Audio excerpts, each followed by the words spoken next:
Welcome to another episode of The Deeper Pulse and the continuation of the Culture series. I want to thank patrons of the pod because without your monthly donations, I simply would not be able to carry on doing this work.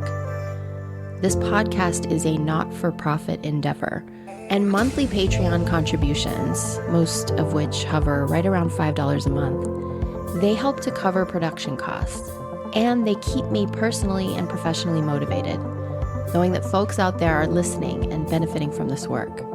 So from the bottom of my heart, I want to once again thank you. Weekly bonus episodes have continued to drop over on Patreon. Yes, even while I'm ghosting you here on the main feed.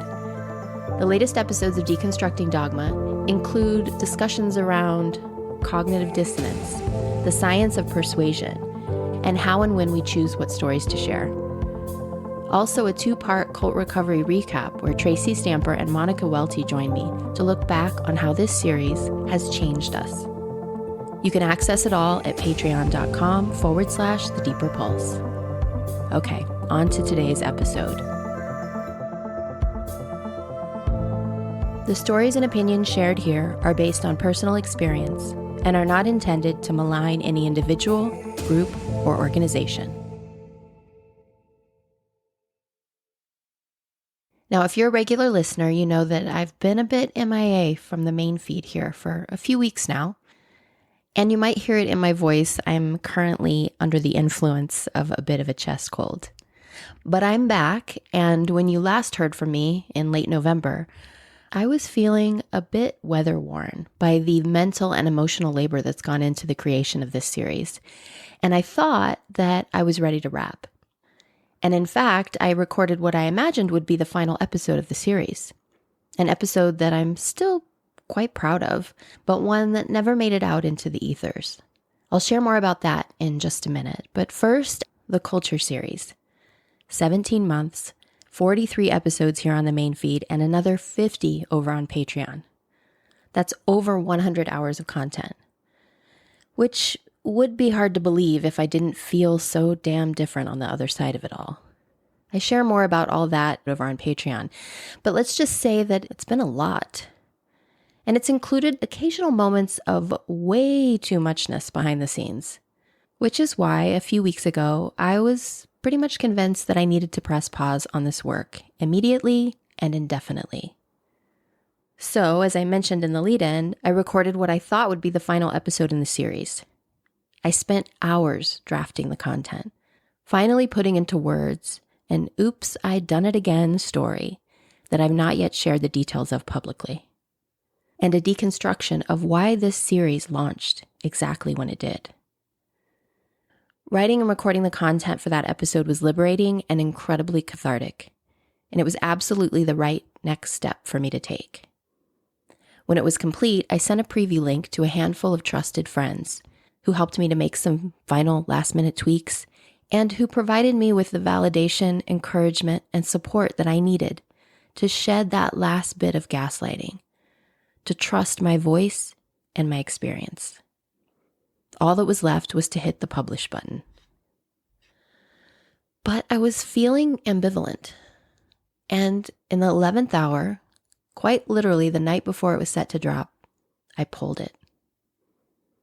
It had suddenly become clear to me that when it came to this particular story, an audience of 5 people was all the exposure I needed, at least for now.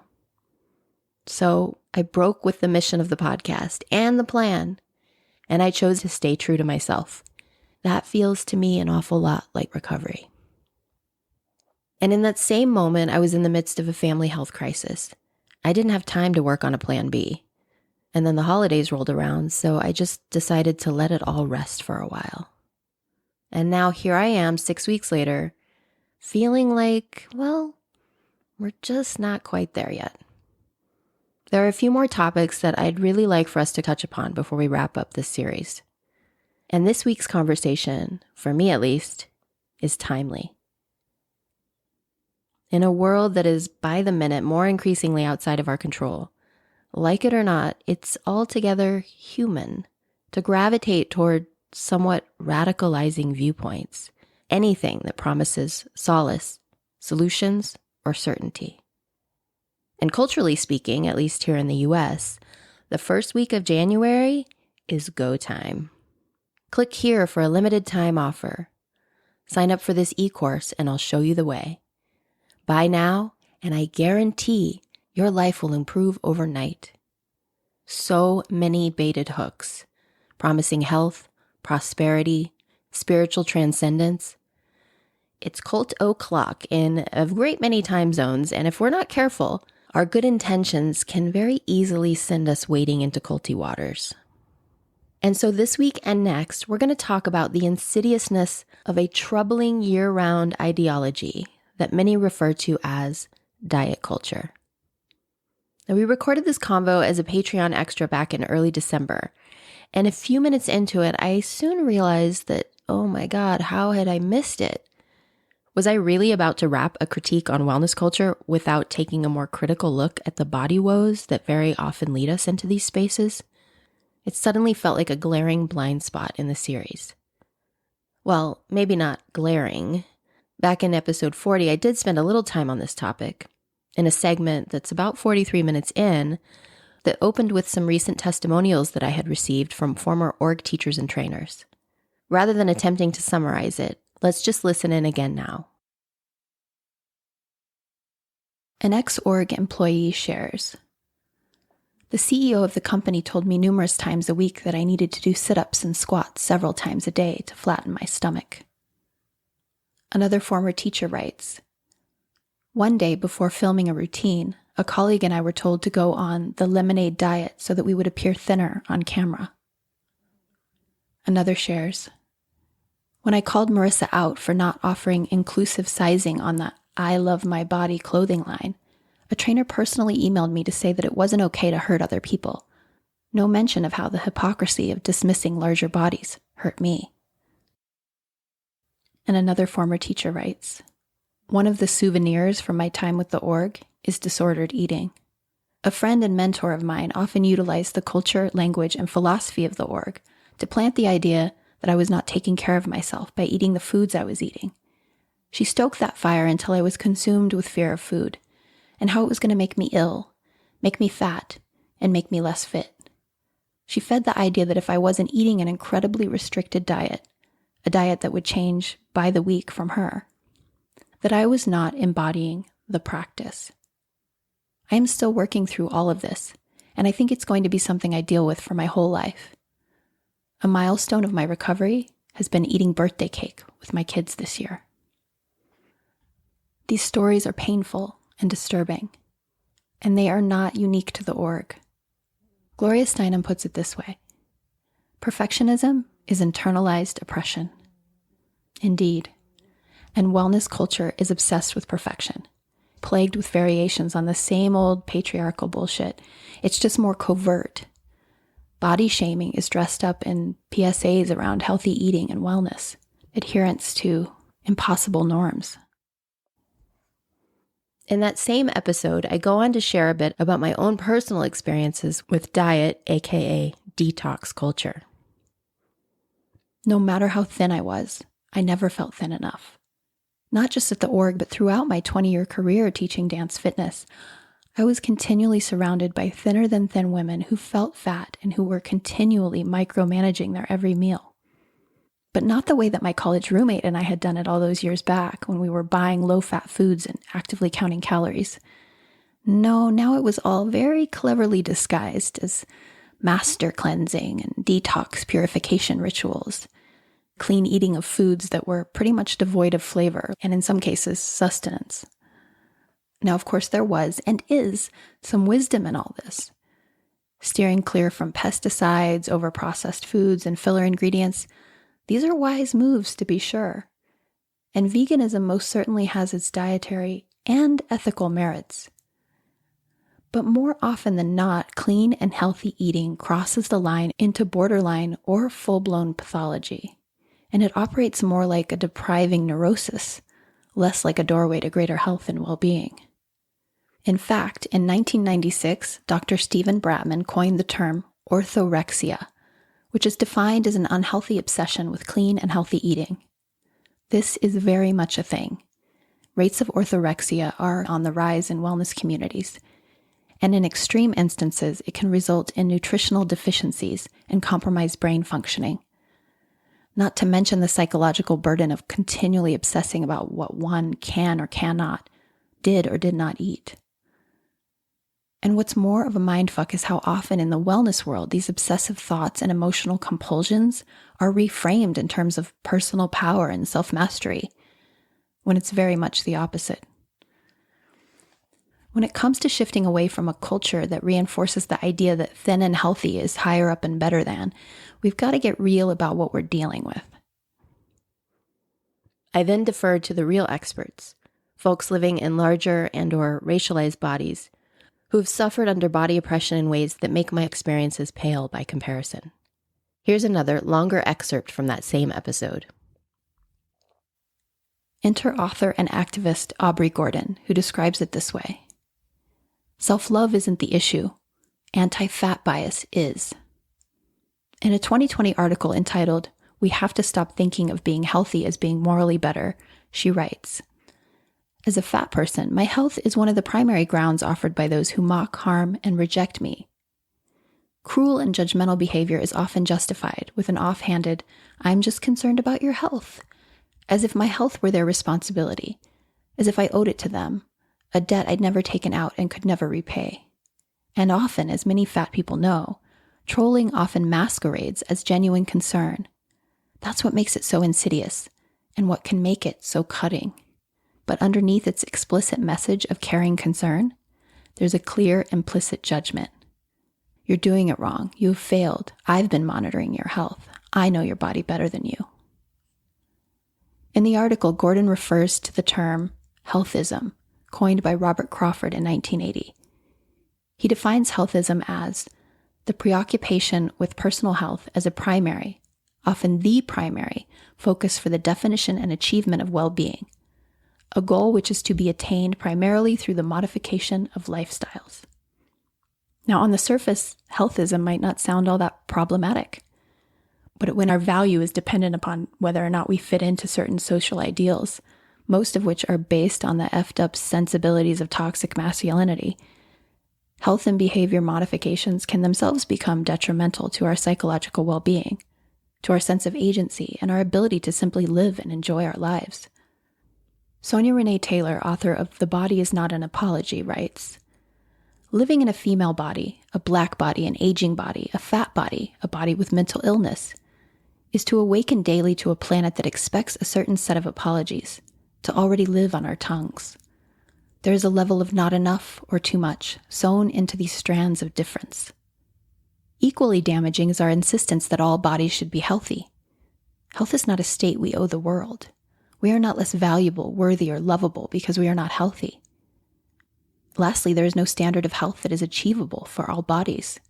Our belief that there should be anchors the systemic oppression of ableism and reinforces the notion that people with illnesses and disabilities have defective bodies rather than different bodies. Wellness culture's obsession with health isn't necessarily healthy. It's culty, especially when you zoom out and consider who it so often demonizes, marginalizes, and overlooks." A quick personal story. I recently revisited my signed copy of the Org book. It was published in 2005 when I was working at Org HQ. And at the time, we were all convinced that this Broadway book's release was going to catapult the org practice into the mainstream spotlight. A handful of my former colleagues and I were photographed and featured throughout the book's pages. I'd spent the day prior to the shoot obsessing about what to wear. I settled on a pair of black org pants and a green top. And I did my best to navigate my obsessive preoccupation with food, my weight, and my appearance. But this was hardly an org-specific pastime. In fact, back in the fall of this year, I traveled to visit my mom in Kansas. And one day, out of the blue, she shared with me a memory of her own. She spoke about the day when I, age 19, called her from college, sobbing in great distress. She waited patiently for me to calm down enough to speak through my tears, readying herself to hold my hand through what was surely a very real crisis. I eventually pulled myself together enough to speak, and I shared that earlier that day, I'd decided to go shopping for new jeans. And I'm feeling both sad and embarrassed to share this next bit with you. The reason I was reaching out to her in devastation was that just that morning, I discovered I was no longer a size 4. Yes, you heard that right. A size 4. I have no memory of this phone call, but I very much believe that it happened. I share this to illustrate my point, that it should come as no surprise that a full decade later, halfway across the country, an otherwise confident professional contributor at the org, who had made the cut to be included in a company-wide photo shoot, was still struggling to believe that she was thin, right-bodied enough. The morning of the shoot, I skipped breakfast. I incessantly checked my reflection in the mirror. And in that small studio, I anxiously awaited my turn to step in front of the white backdrop. I fidgeted as I waited my turn, once again ruminating on the fact that I had failed in my efforts to abstain from carbs in the weeks preceding the shoot. Anxious, anxious, anxious. And then Seth called my name. I pulled in my gut, plastered on a smile, and stepped into the spotlight. Why am I sharing all of this with you? Well, to illustrate that body dysmorphia can happen at any size. If you were to right now crack open a copy of that book and look for images of me, you'll find an underweight 29-year-old who was blind to her own disordered eating and obedience. In that moment, all of my nerves aside, I was one of the people reinforcing and also benefiting from exclusionary and oppressive body norms. I had been invited, and so many others had not. Some of whom were my friends and colleagues. They'd attend my classes where, with great sincerity, I'd wax poetic about the importance of loving and accepting our bodies, no matter what. Hypocrisy of this sort is insidious in the world of wellness, and it's an inevitability when we clamor to secure our place in a social or physical hierarchy, in a game that favors some over others. Some days I'd be gazing longingly up the rungs on the ladder, and other days I'd be peering down, feeling a mixture of sympathy and relief. It's pretty ugly stuff, nothing that I'm proud of, but it's also culturally sanctioned behavior. The ways that we judge, sort, and demonize bodies based on color, shape, size, and ability. Authors Derek Beres, Matthew Remski, and Julian Walker spend an entire chapter in the book Conspirituality, sharing a bit of the history behind the, quote, eugenics of wellness, and this pervasive idea that, quote, your physique and posture are signs of your moral character and spiritual development. This culty indoctrination goes back centuries, and it long ago contaminated the wellness waters we swim in. Because if you zoom out far enough, you'll find that purity isn't just a dietary requirement. It's an insidious and exclusionary ideology. And just a quick side note here, I shared that early story about my time at the org, but there is nothing novel or extraordinary about that experience. The org is no different than countless other wellness companies out there who are in many ways profiting from systemic disparities and fat-phobic rhetoric. But I feel like I'm beginning to talk in circles here because this is a massive topic. And so I want to be clear from the get-go. My guests and I are not authorities on this subject. In fact, as we'll remind you more than once, we are white-skinned, cisgendered, able-bodied, then privileged folks who possess the resources and therefore bandwidth to spend 2 hours sitting together, deconstructing our experiences. It's quite literally a privilege to bring you this conversation.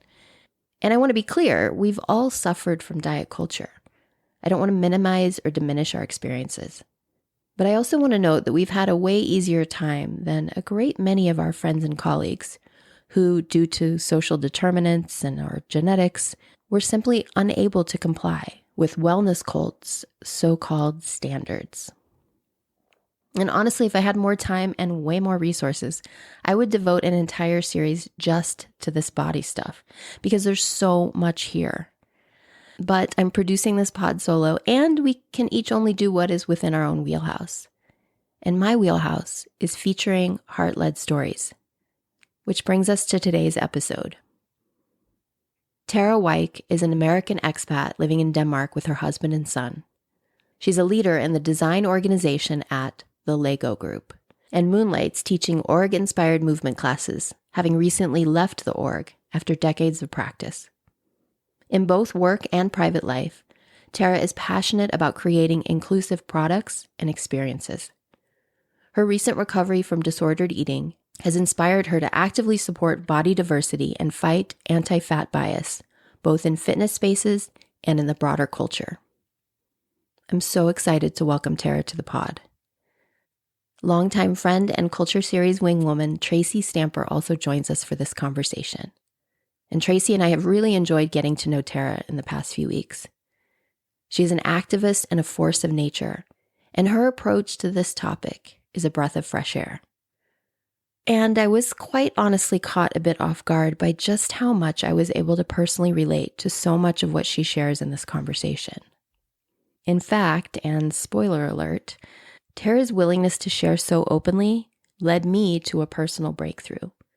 If you listen to the end of today's episode, you'll hear it happen in real time. Here's part 1 with Tara Wike.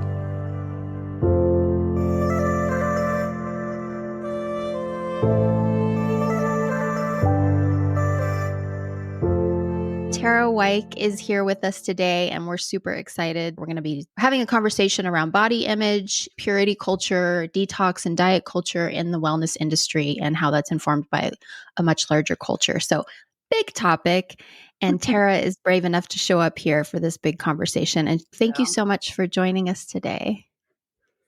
Yeah, thanks for having me. It's great to be here. And I just want to express my gratitude for the work you've done so far. It's very brave and it's important. So want to make sure that that's being said. Inspired me to be a little bit more vulnerable about this stuff. That's how we take these big steps. So together. Yeah. Yes. In tandem. Exactly.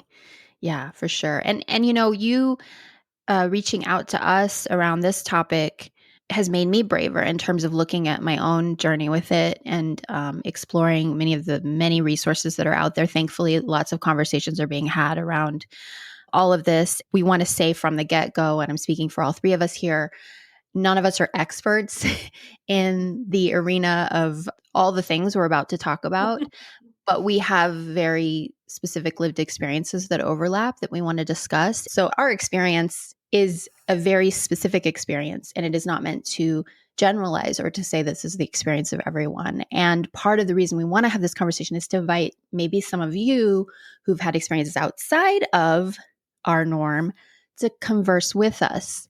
Yeah. In a much larger conversation. And on that note, I've spoken to this before too, that the wellness world that at least I've occupied, I'll speak for myself, is so insular and so homogenous. Like almost everyone looks and lives like me. And so that's one of the issues, right? That's one of the issues with us even deconstructing it in this container. However, we have to start somewhere.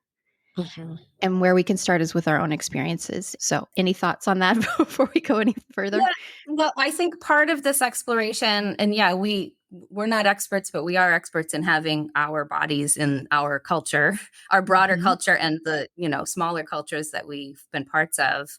And part of those explorations are also recognizing where your biases and your blind spots are, and saying, right. Okay, this wasn't great, but I didn't realize how much I was benefiting from X, Y, and Z. And at least for me, that's been a big part of it, opening my eyes to, oh, this sucked for me, but wow, look at how much it sucks, for these other people. And yes. That kind of inspired me to take on more of an activist stance, realizing that I had suffered from this paradigm, but not nearly as much as a lot of people had. And that because of that, I should step up and speak out.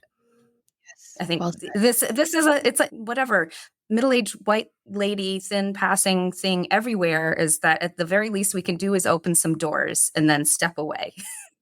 Well said. Well said. Yeah. So On that note, let's start, Tara, if you don't mind, just with you introducing yourself and maybe how you even found the podcast, and then a little bit about why you feel compelled to even have this conversation with us. Like, what led you here today? Right. Okay. Well, that could go on for hours. I'll try to be a little bit concise. So I am many things, one of which is a former org teacher and been involved in that for, well, I found it 20 years ago, teaching for maybe the last 9, 10 years.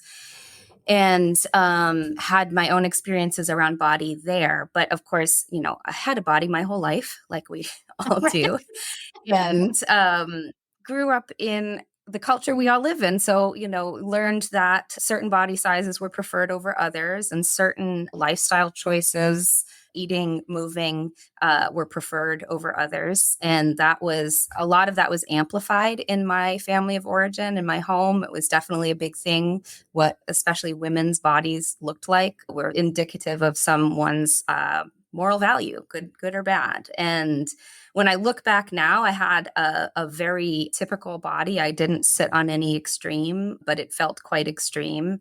And I went from little kid loving to move around and move my body and have this free relationship with movement. And I don't know if I ever had a free relationship with food, because that always had a moral value. This is good, this is bad. But the movement part was always pretty good. And I did gymnastics and dance and all of these things. And I progressed through dance. And I got to the, point where you would go on in point shoes and ballet. And that was kind of where people got weeded out, or the instructors, okay, you're going to stick with this if you're really serious. And I was basically told, yeah, you don't have the right body to do this. So you should probably just do something else. And, I was a little kid, so I took it, I believed it. And I said, oh, I guess I'm not a dancer. I can't dance because of the way my body looks. So I'll go play softball. All right, here I go. And that was sort of where I first learned that, certain bodies are allowed to move in certain spaces and others aren't. And so, on comes puberty, and we're all getting the messages from magazines and TV and whatever about what we're supposed to be doing with our bodies and how they're supposed to look. And pretty type A person, and took that very much on board as a project. So eventually, when my body went through puberty, naturally got larger, as they do. That was a problem, because our culture likes to tell you that you should still look like your 16-year-old self. And so got really interested in doing what I thought was the right thing. It was all about being a good girl and doing the right thing and keeping things in check. So monitoring what I was eating and monitoring how I was moving my body. And meanwhile, I still love to dance, but dancing was now something you do after a few drinks at a nightclub. And movement and exercise was something you do, something that hurts and makes you sweat a lot and burns a lot of calories, right? Those are two very different things. One was not for the other. And and that pretty quickly turned into more of an obsessive relationship around exercise in particular. I was never particularly good at dieting because I love food. And I'm actually really grateful for that. But I was thinking about it all the time. Candace, I was re-listening to your episode 40, and you talked about, okay, I always wished I could have been orthorexic, but I just didn't get there. I think there's an element to that. And there's a lot of research around it too, this mental component, whether or not you're actually practicing restriction. The fact that there's judgment on every bite of food that you eat is going to affect the way that you eat. A lot of us who think we're emotional eaters, that's just a response to mental restriction. It's just the body saying, oh, you're giving me a signal that this might be the last time I'm ever going to eat this because it's bad. So I better get it in while I can, That really landed for me. I just want to take a minute with that. Yeah, sure. Say that again. It conceptually landed, but I want it to land deeper. Say a little bit more about that. So, restriction is effectively the goal of a lot of diets, whether it's restriction on the time that you eat or the calories that you eat or the type of foods that you eat or whatever. There's physical restriction when you're literally, reducing your intake. And there's mental restriction, which is when you just have a mindset that this that I'm doing right now is right or wrong, or I shouldn't have this, or this is too much, or if I do this, I better work out tomorrow, or, that part of it. And that changes your relationship to the food that you're eating. And so a lot of times there's a woman who does a lot of work on binge eating disorder and emotional eating. Isabel Fox and Duke, I think is her name. And there's a lot around what causes that. And in most cases, it's restriction, physical or mental. And it's as simple as that. We want to believe that it's because we have an addictive personality, or because this is our way of coping with trauma, or, we want to put like a big label on it. But no, it's because you're an animal and your body needs food. And, this is a epigenetic evolutionary response to the thought or the reality that there's scarcity in your food supply. Yes. It's as simple as that. Right. And so what they've found is that when you eliminate or do your best to reduce the restriction, whether physical or mental, the urge to binge goes away. So, I can't say that's true across the board. I'm fortunate I did not suffer from that disorder. And of course, everybody's story is different. Caveat, not an expert. But, I find that to be intensely true for me. Because for me, when I went through a recovery process, which I'll get to, it wasn't about, I had never shrunk my body. I wasn't in a stereotypically anorexic body that needed to refeed. I just needed to change my mindset around it. But that wildly changed my relationship to food. So while my body maybe didn't look any different, my anxiety levels, and, just general happiness really, really changed drastically when I was able to recover. So I want to get back to where the org came into my life, because I think that's pretty relevant. So right, I had become somewhat of a compulsive exerciser, and at least had the belief that that was what I should be doing and that was the right thing to do.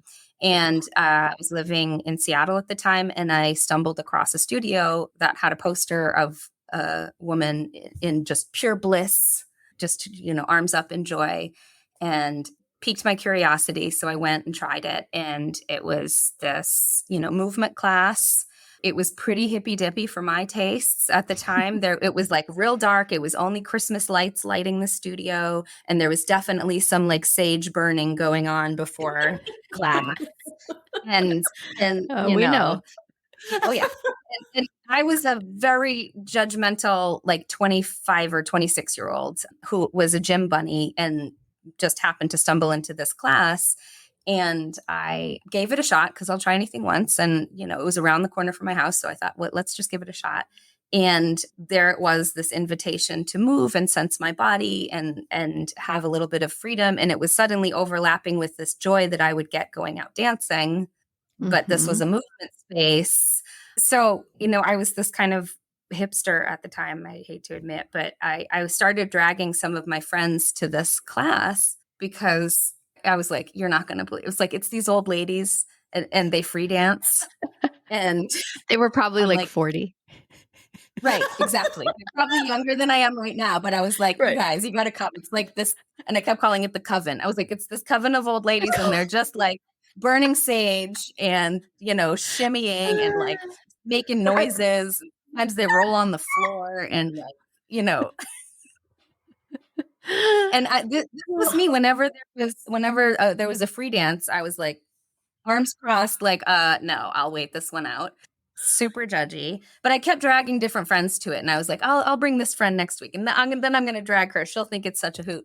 And then eventually, my then boyfriend, now husband, said to me, "Yeah, you like that class, right? You're not just going ironically. You wouldn't go to a class like 8 times." Just to prove how weird and hippie it was. Like, you actually like that class. And I was like, oh my God, he's right. I'm like, I like this weird hippie lady class. Like, what am I, it's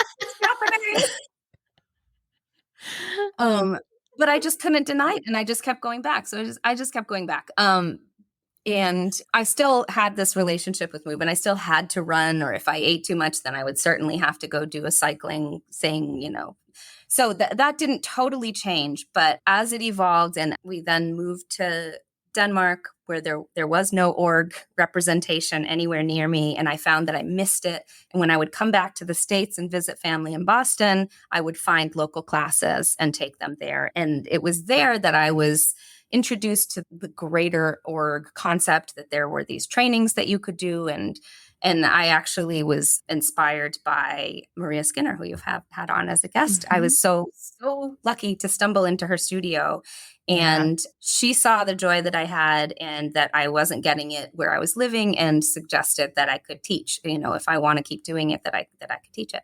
So then I went on the path to get trained and to teach. And I think it was through that transition that I realized this is my movement form and this is how I want to move. And I started to have this, I recognized that my approach to exercise before just wasn't sustainable. Any new endeavor I would get into, whether it was spinning or I don't know, there was no CrossFit back then, but whatever, it was post Taibo, pre CrossFit. I can't remember, but whatever it was, if it was painful and if it was, too exhausting, I couldn't sustain it naturally, because what body wants to keep doing that? My body wouldn't let me keep going to this class. I could do it for 3 weeks and then, that was it.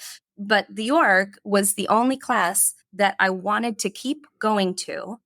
I'm also speaking as somewhat a neurodiverse person with ADHD. I need novelty. Okay.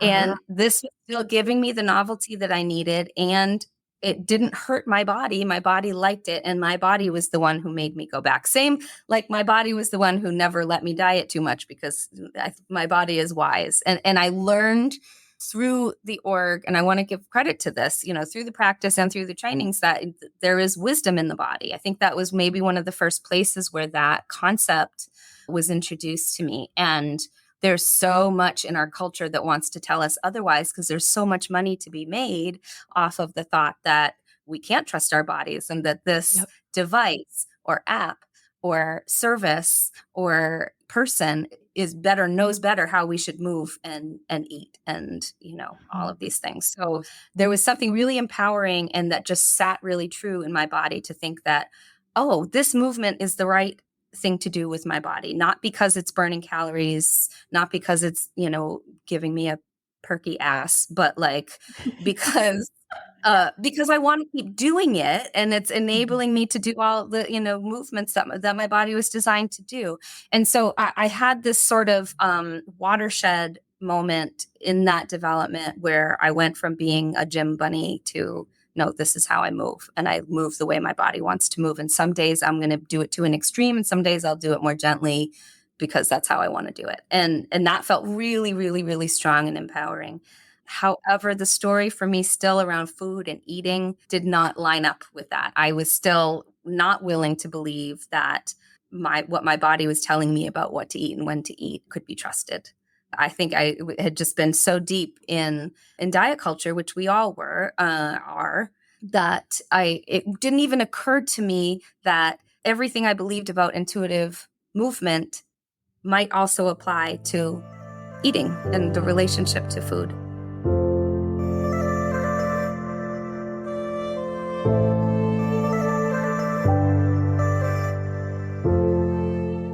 When I would do my org trainings, I would see this as an opportunity. It was kind of a self-care week, right? They're week long. You kind of usually are going somewhere else to do this. So you're on your own, or maybe you're staying with friends. And I would take advantage of that time to do something extreme with my eating at the same time. So I would do like a cleanse or a detox. And this was amplified by the fact that the trainings that I went to in particular had a big focus on being captured on film and being in a room full of mirrors. So there was a lot about the visuals and getting marketing images.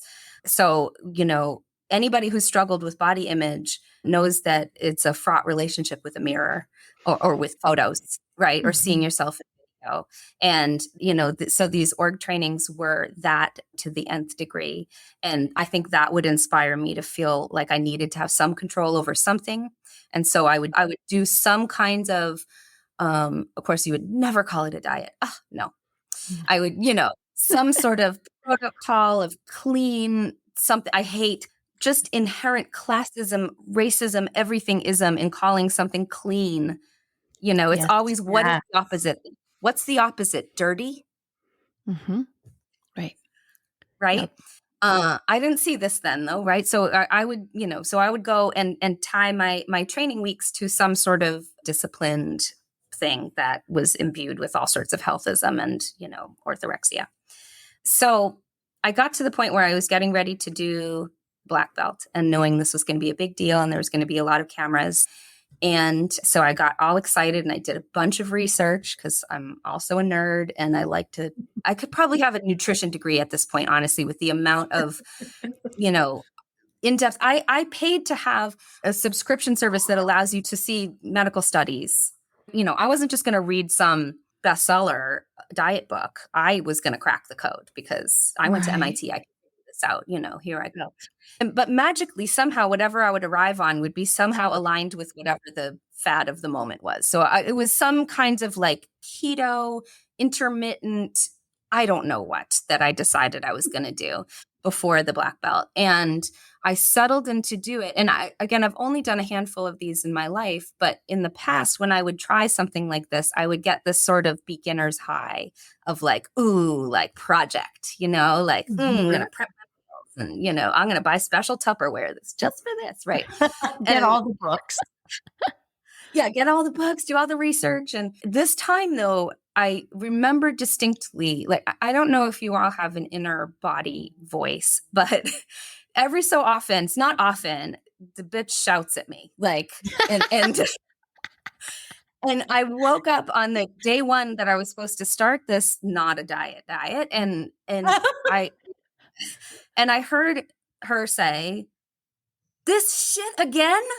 Yeah. Like, and there was no joy. There was no joy. There was no, ooh, project, I just had this like veil drop over me of sadness. And I just thought, well, but this is what I have to do because my body's wrong and it's a problem. And this is what I have to do. So I guess I'm just going to suck it up and do it because this is what I have to do. And I'm a very joyful person normally. And I think this was the closest I ever felt to being depressed. I just had a cloud over me. And my husband and I had a 10-year anniversary and we decided to go to, there's a Michelin star restaurant in our small Danish town. How rare is that? So we're going to go. And I told myself, night off, you eat what you want. This you're forking out a lot of money. Let's just, press pause tomorrow. And we went and it was divine, like just an unbelievable meal. And I was with this man that I love more than life itself and just was feeling so good about everything. And then I woke up the next morning devastated because all I could think was, if only I was allowed to feel that way at every meal. Mm-hmm. But alas, I cannot because clearly, I must suffer. Then I was driving and I was listening to a podcast, Dear Sugars, if you've heard of that one. They had an episode, with Cheryl Strayed. And they had an episode, I can find it and link to it. It changed a lot of people's lives. It was a few letter writers wrote in and they were living in larger bodies and had experiences of frustration and desperation around their relationship with food. And they had these guests on, Dana Sturdivant and Hilary Knavy from, they had a different company name at the time, but they now are called Body Trust, the Center for Body Trust.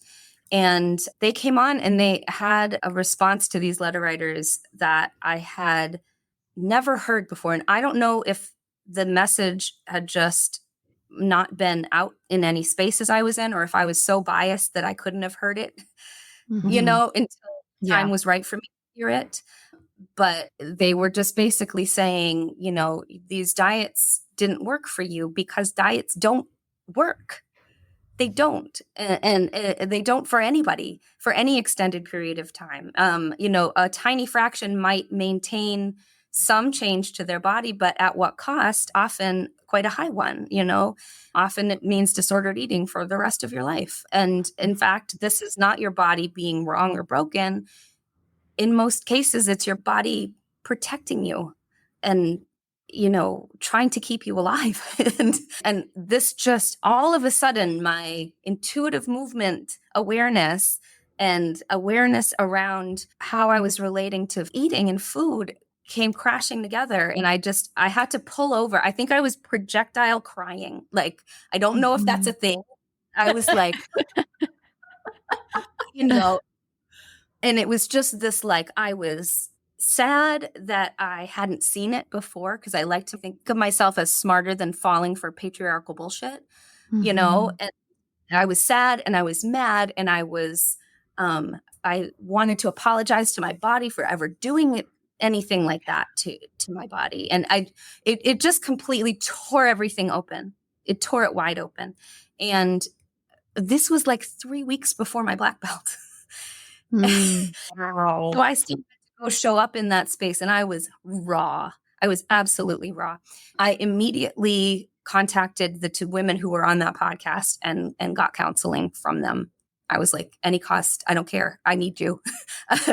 And it was so powerful. And I really encourage anybody who's having these sorts of feelings to get some, professional support and therapy around it, because it's a big thing. And there's great books, but it's also great to talk to professionals. And, one of the things we did, it was a group session online. And the first things we did was go around and tell our body story, what they called our body story. And the question was, when did you first learn that your body was wrong, that your body was a problem? And, I think we can all answer that, right? Can anybody say, actually, no, my body's 100% not a problem? Yeah, not a problem. Right. And so that struck me. But what also struck me was that I'm straight sized. Okay. That's a term for, I can go into the majority of stores and buy clothes that fit my body, as opposed to plus sized. And I'm able bodied. I am a white woman. I present as femme, and I'm cool with that. And, all of the privileges, which of course I was tangentially aware of, but I was sitting in this virtual room with these people, some of whom were living in much larger bodies than me. And the stories they had, it just destroyed me, from the extreme feelings that I had around how problematic my body was because I didn't look like a standard fitness instructor. All of these little offenses I had, these were people who couldn't get healthcare. Yeah. Couldn't fly on a plane. And it was just like, oh shit. And it was a huge slap in the face.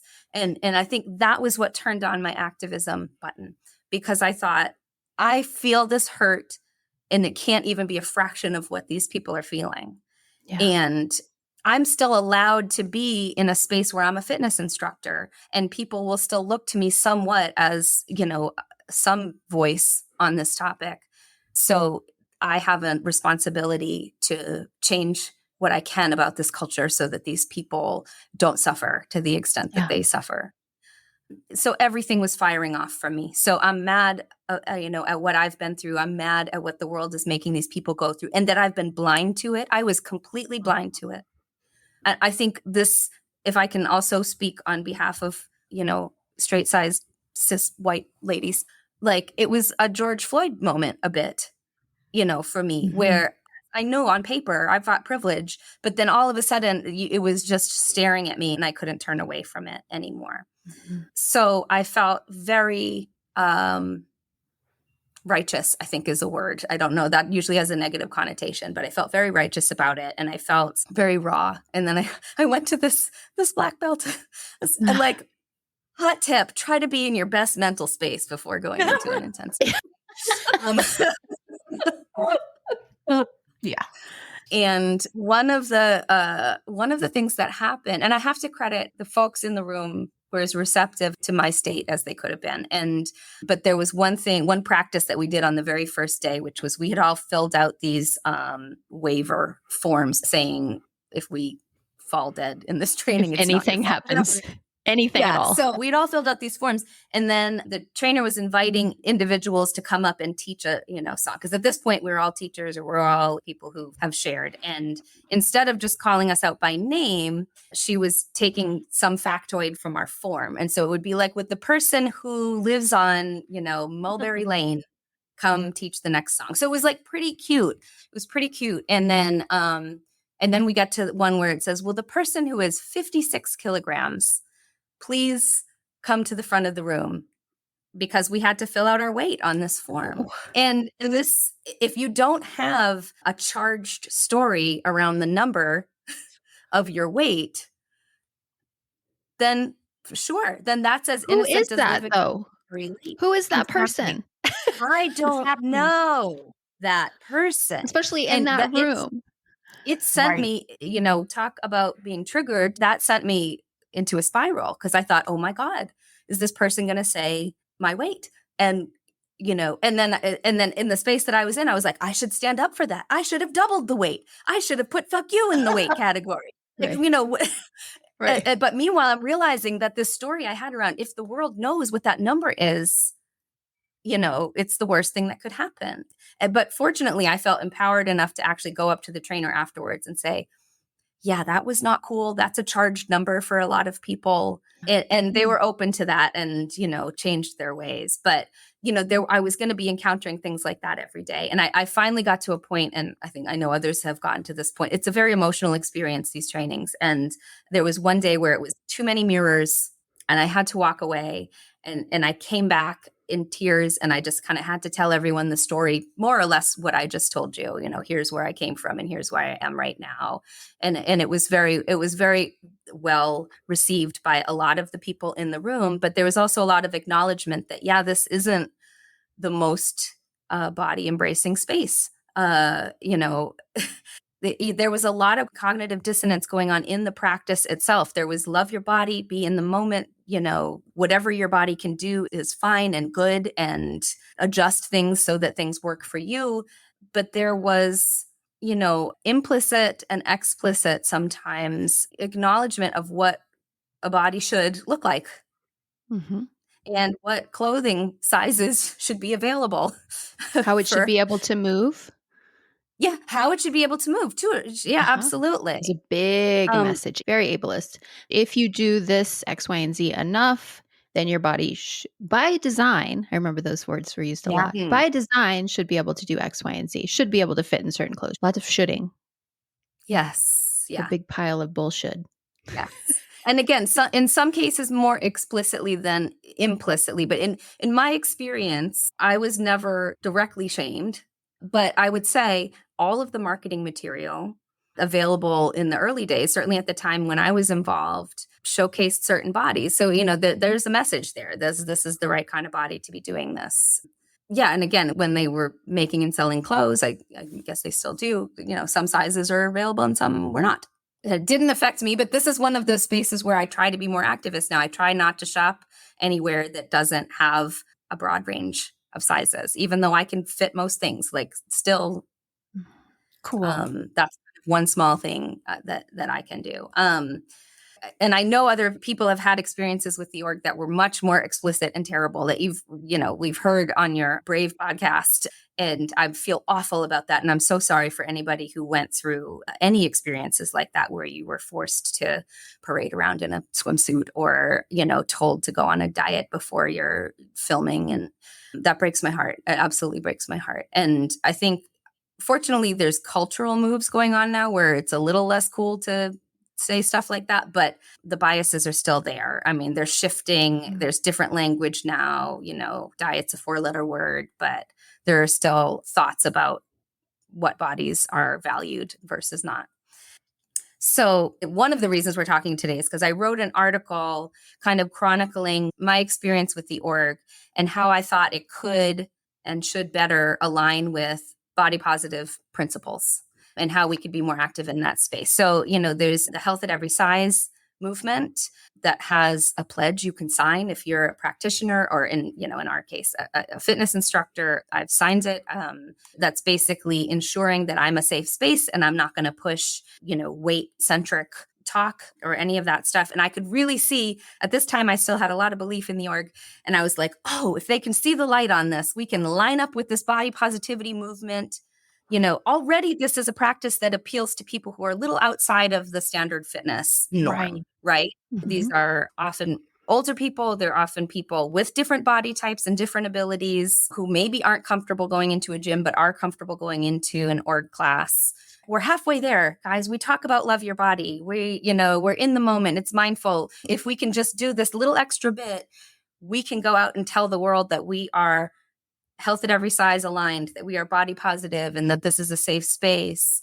And I even managed to pitch this to Marissa in a training in my first degree, black belt training. And I was surprised that it was well received. And I was invited to write an article kind of pitching this idea that would be included in an upcoming newsletter. So I did that.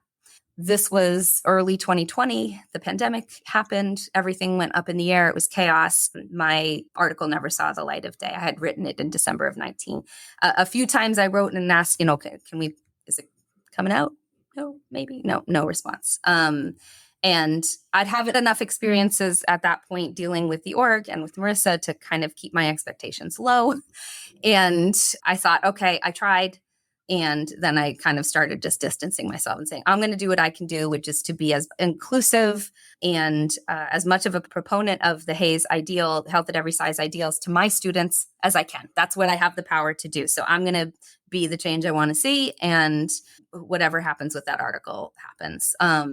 I also had some contacts and colleagues who were closer to the heart of the org, who I knew were going to be pushing the same agenda, and were in the, I forget what they called it, I think since disbanded. The DEI Council. Yeah. Yeah. So I kind of trusted some people to deal with it at, org HQ, and then I was going to just sort of do my own thing from there. But then when I've, reached out and been a part of your online community, at one point I shared the article because I thought, okay, well, maybe somebody can read it. And there's my chance. And yeah, right. Here you go. I wrote this thing, so might as well put it out there.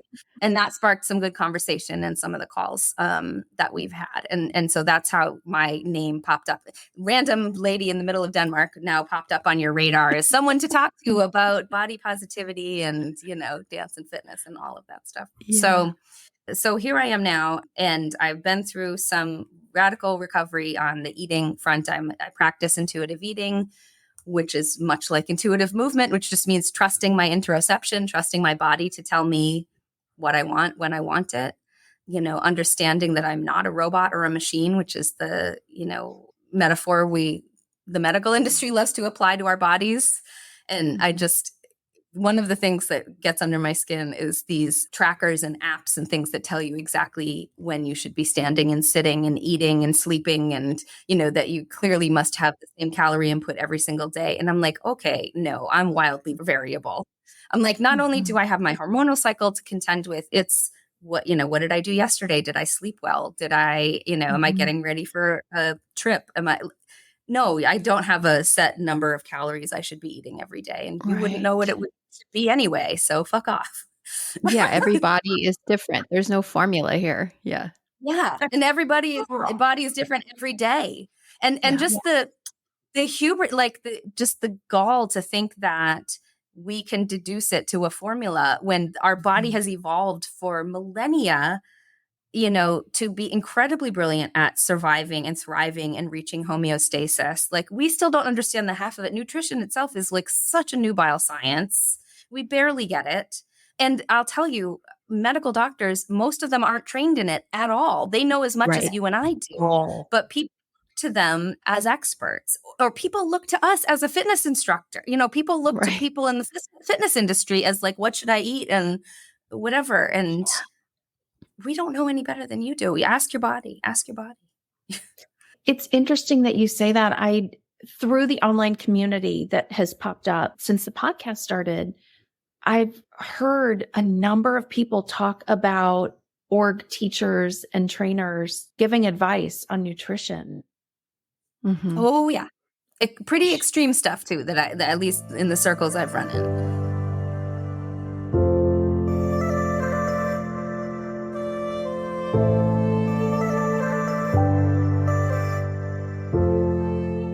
So all of the energy that I would have given to whatever my latest fitness or diet regime was back in the day, I then turned to exploring and trying to understand diet culture and health at every size and intuitive eating. And it really is kind of a, mind-opening, mind-blowing experience once you see the other side of it and realize, oh my goodness, all of these assumptions that I've been making my whole life are based on falsehoods effectively.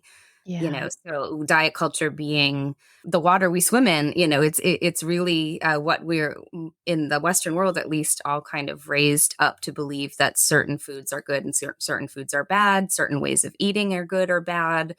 Body sizes say something about your health and your value, and that you even have control over your body size. Like there's a myth right there, Yeah. right? And of course, there's two sides to that coin. So if you're in a size that is demonized or that is not the beauty ideal, then it's your fault and you should do something about it. Conversely, if you happen to have the body size that the culture does idealize, then you've done something right and you've earned it. And I think we Exactly. find a lot of fitness influencers and people who end up in that space. I'm here to tell you it's genetics, the majority of it, right? It's genetics, it's systemic issues, it's, your mean income in the place where you grew up. It Yes. is how many marginalizations you experience in your life. It is epigenetics. It's what your ancestors bore and what genes got turned on when you were Yeah. in the womb. It is so many things that go into what size your body is that have very little to do with your lifestyle choices, for better or for worse. So a lot of people walking around in idealized bodies think they earned it. And this is why there's a resistance a lot to diet culture from many people, from people who are benefiting from it, because like many systems of oppression where, people in privilege don't want to give up that privilege. That feels like oppression to them. And for the people who are victimized by it, but have spent their whole life fighting it and putting all this energy into it to learn that they were fighting a pointless battle, that can feel like, why have I wasted all of this energy? I don't want to give up. And to learn that you will likely never, reach some ideal, you have to grieve that. That's a devastating thing to learn for some people.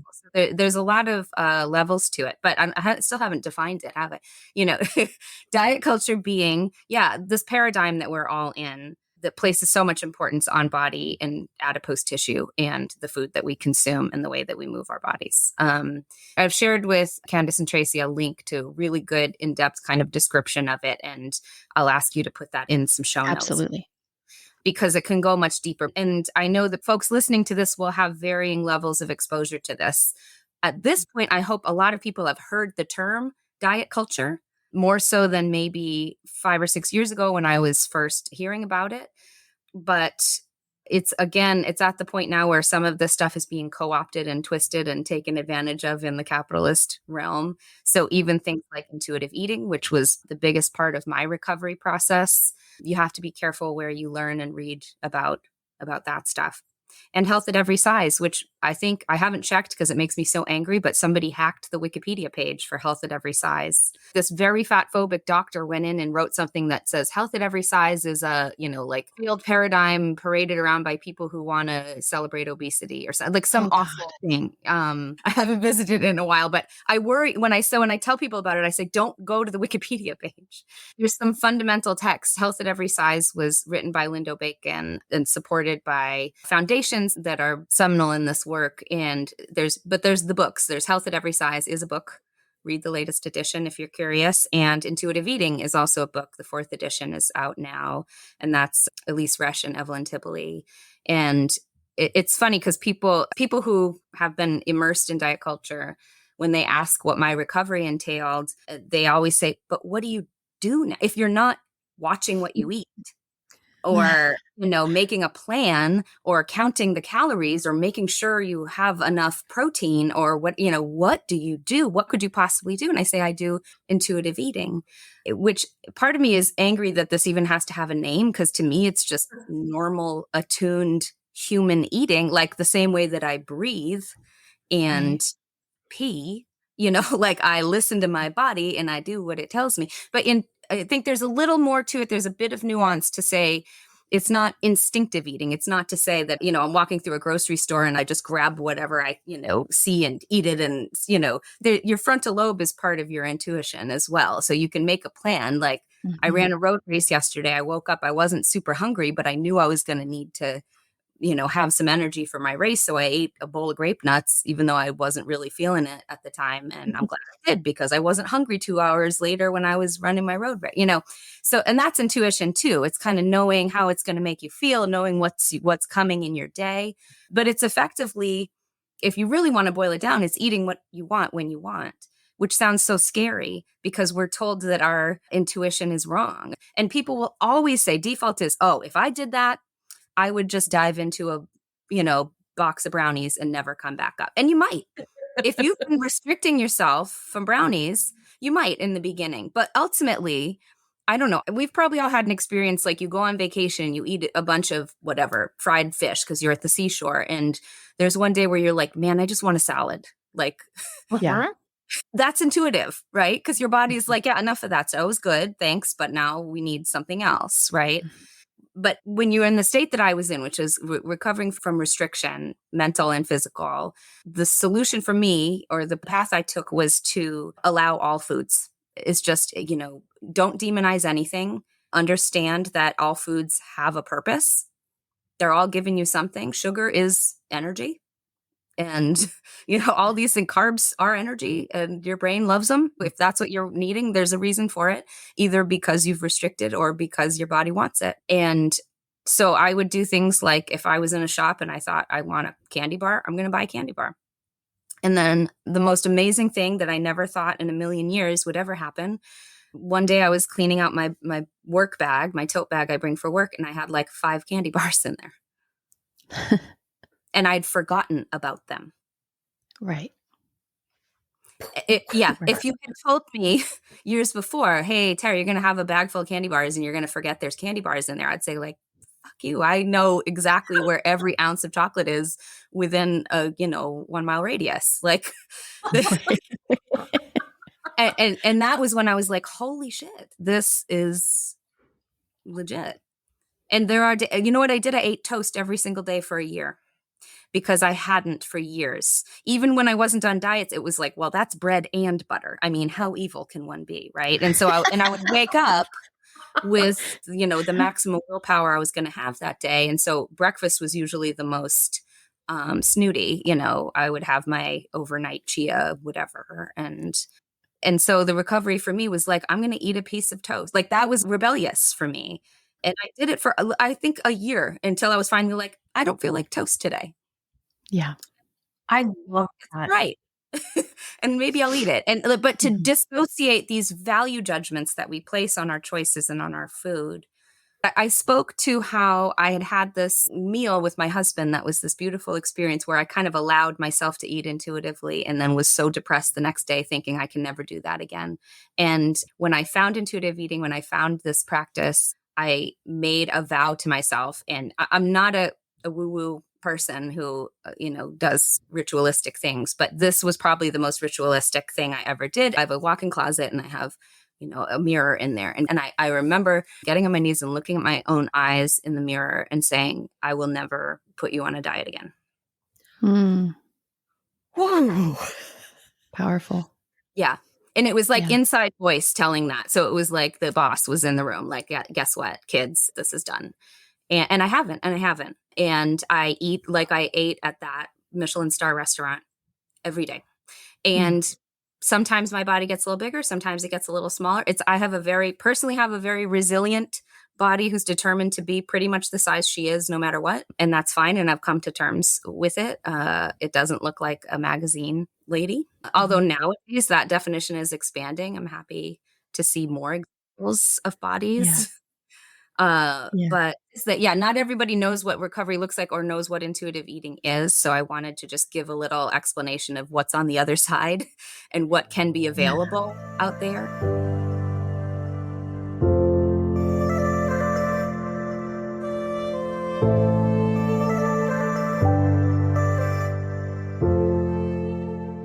So I want to share with everybody just how timely this conversation is. Tara, I had a couple moments when we were recording with you last week where I dissociated like 2 or 3 times because what you were sharing was landing in such a personal way.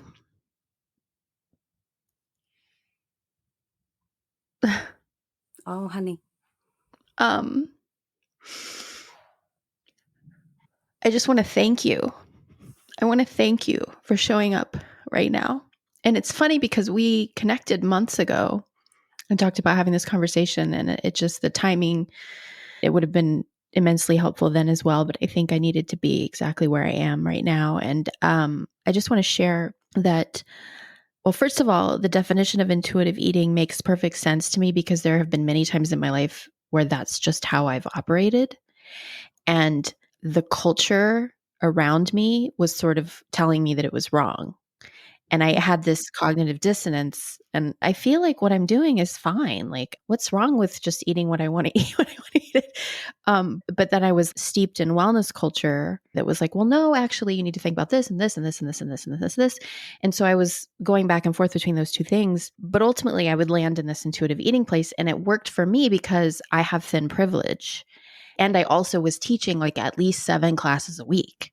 So just math, my body stayed in a certain place regardless of what I ate, right? And then I would go through these swings where I'd be like, I have to do a cleanse. It was always about cleansing. I'd be doing these cleanses all the time. So then I stopped teaching in 2019, and my body started to change and adapt. And I was getting older, and all these things started to happen. And I was doing my best to make peace with that. But then I entered into this yoga community where suddenly it was like all about purity. Keep your vessel pure. And so then I went back into all of this restriction. So for like 2 years, I was eating in this really restrictive way. And I really felt like it was connected to like morality almost. Like, it was just like, this is good. I'm a better human. I'm a purer vessel if I eat this way. And I cut out this, that, and the other. And so I went into that and was able to sustain my body weight. And I was very proud of myself, pat myself on the back. Like I was able to stay in this little pocket, but I didn't have dessert. I didn't have a glass of wine. So many things that I denied myself. And then because I had deprived myself of these things, when I would indulge on them, not only maybe I would binge, but mostly I would have a reaction. I would get a headache. It was just this shitty thing where I had abstained from these things for so long that they started to sort of torture me when I would have them because my body was just like, what is happening? Right. Or your mind. Or my mind. You're probably right. Well, this is the aha I had when we were talking last time, was when you were talking about restriction, because then I let that go when I left that community. And I went into the culture series. I let that go. I started to eat more intuitively, and I have been for many months, and my body has gotten larger. I've gained weight. And right before we went, this is what I want to share that's really vulnerable. Right before we were set to record this, like the week before, I had decided that I was going to go on another cleanse. I got this new scale and I made this plan, and like, I'm going to da-da-da-da-da. I won't even go into it because you all know the drill. Mm-hmm. And then, Tara, you're speaking. And when you said that you listened to that Dear Sugars episode, and then you said to yourself, this shit again, it was like I was getting, in the best possible way, smacked in the face because it just landed so deep. I was like, oh my God. When we got done recording, I went and talked to my partner and I told him about it. And I just started crying. I was just like, oh my God, like, what am I doing? Why am I doing this to myself? And I just want you all to see in real time, like, how this is like an ongoing journey. I feel like for any human potentially, but certainly for most women that I know, it's like I get to this point where I think this is not a problem for me anymore. Like, I'm fine with this. And then I catch myself getting caught in the spell of the diet culture, but putting it in different terms, in terms of healthism, which we're going to talk about. This sense of like my morality and my worth is connected to my weight, and I need to get my shit together. And this is why I want to spend so much time on this topic. This need to control is really what the culture series is all about. Like, that we have to control and lose a sense of agency to some ideal that was created by a culture that wants to control us and distract us from the real shit that's going on. While we're obsessing about our weight, we're not fighting the patriarchy. We're not doing the things we need to do to call all this shit out. And I just want to just be humble and say, like, these are spells I just keep getting caught in. And this is just another web around all of this stuff. And just thank you, Tara, because you woke me up and I returned the scale to Amazon, and I'm not doing any. I just made a batch of cookies yesterday, and I'm just like, no, I'm going back to trusting myself and my body. And thank you, just thank you. Yeah. Oh well, I'm so grateful that you could benefit from my inner voice as much as I did. So hey, I should and that's why I'm here. I want to shout it out and share what I can. Yeah, so much compassion, and I'm pretty outspoken, obviously, and in my circle of friends as well. And I have friends who, like you know, were on the precipice of things or even choosing to undergo a cleanse or a whatever. And I want to make it clear that I have nothing but compassion for people who choose to go that direction, because the pressures in our society are huge.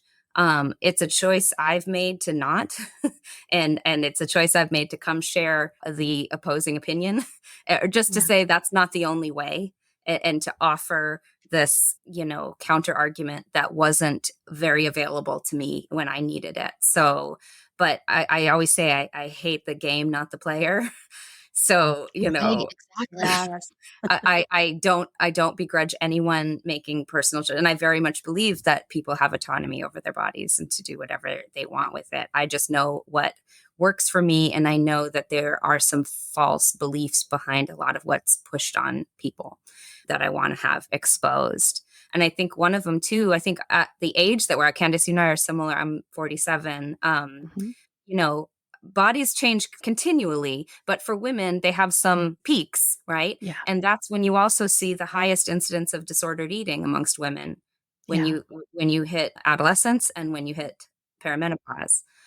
And I was so delighted to find some research that because I have this little belly now, I've always I don't want to talk about my body shape too much. That's not cool, but I have a little more belly than I used to.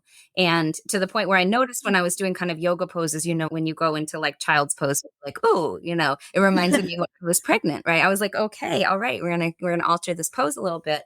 And I thought, I wonder what's up with this, because I know this is something that happens to women around my age.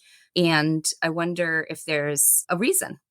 And so I did some research, and let me tell you, if you Google like menopause belly, what 99% of the hits are is buy this and do this and how to get rid of it. How to get rid of it. But fortunately, I knew the resource channels to go through, and I'll share this too I'll get, when I get the link. Adipose tissue, certain types of adipose tissue produce estrogen, like the type that you would have in your belly. And it's thought that it helps regulate when your ovaries are getting a little on the fritz about providing your body with estrogen, that this other source of estrogen can sort of ease the symptoms and balance things out. And so it's easy to look at and demonize kinds of anything that relates to having a larger body. But if you get curious about it and you take the morality away and you say, well, why is this? What could be the reason? And so I was like, okay, I'm going to learn to appreciate this and say, thanks. Maybe some symptoms would be worse if I didn't have you. And I'm going to, accommodate for you. And that's the kind of thing that it's probably a TMI, but that's my nature. That's the kind of thing I'll share with my class when I teach. Because I think this is one thing I wanted to get around to, is to talk about what, how can we model, well, first of all, is not pretending that we're experts on nutrition when we stand in front of our class, right? Like a lot of yoga teachers and unfortunately org teachers sometimes do, but also just to show what it looks like to accept your body and accept a changing body. I like that we have this concept of the now body, not what it once was, not what it could be, but what it is right now. And similarly, when language shows up in class, it's so common in our culture for women to degrade their bodies in front of each other. Yeah. And we rarely evaluate, we rarely even, critique it or consider that it's something we shouldn't do. It's like talking about the weather, right? To say like, oh, look at my, flab or whatever that is. And I put the kibosh on that in my class because, first of all, it's often coming out of people who do not have the largest body in the class. And are not thinking what is being said by what you're saying. Yeah. You're basically saying, I don't want to look like you. Yep. Yeah. And I have close friends in larger bodies, and we talk about this all the time, and they tell me how hurt they are by statements like that. And nobody who's saying those things comes with the intent of making that. No. Right. And this I find is a very generational thing, actually, this impact versus intent. In my career, I work heading up a department in the toy design area of Lego. One of our focuses is on diversity and inclusivity. And a lot of times the resistance to make bold moves or strides in this area has to do with, but I didn't mean any harm by what I was doing before. Ultimately, it doesn't matter what you meant. Exactly. Exactly. And I always presume good intention. I don't presume people are out there trying to be fatphobic or racist or anything, and that the woman in my class who was talking about her arms, like she wasn't trying to, she was probably just trying to be funny, or a little vulnerable or whatever. But the point is that it's hurtful. And now, so you can do different. And so I try to lay down some rules in my class. We don't talk about bodies, good or bad, in that way. We can talk about how they're feeling and what they can do, but the shape of them, not relevant and primarily not under our control. And they're going to change. And so let's embrace that.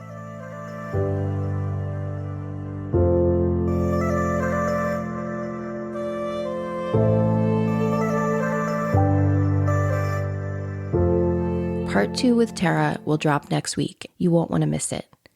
Here's a quick preview.